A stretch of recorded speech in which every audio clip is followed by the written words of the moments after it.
আসসালামু আলাইকুম।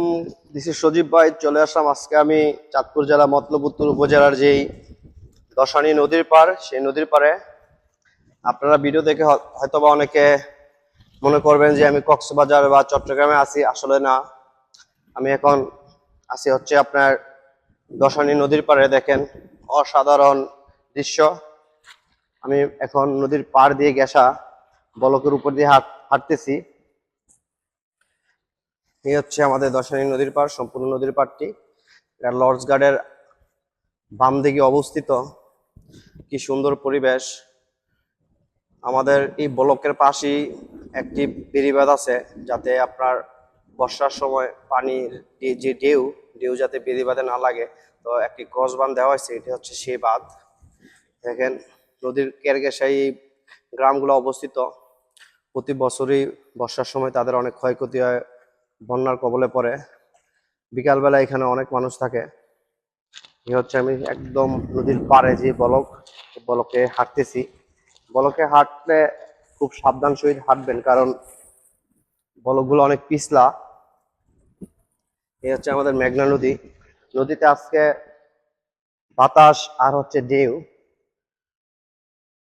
দেখেন আমি যদি আপনাদের একটু দেখাই অসাধারণ দৃশ্যগুলা। যদি ভিডিওটি ভালো লেগে থাকে অবশ্যই লাইক কমেন্ট শেয়ার করবেন। এটা হচ্ছে নদীর যে পাড়ে যে বলক অবস্থিত সেগুলো। হচ্ছে লঞ্চ যাচ্ছে, এগুলো হচ্ছে নারায়ণগঞ্জ থেকে আপনার যে মতলবে কাজ করে সেই লঞ্চগুলো ছোট লঞ্চ।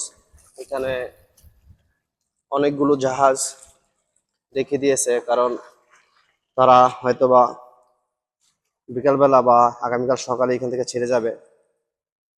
এই হচ্ছে সম্পূর্ণ নদীর পাড়টি।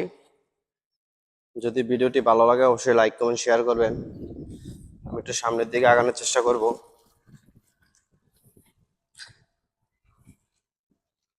বিকালবেলা চাইলে আপনারা এখানে আসতে পারেন।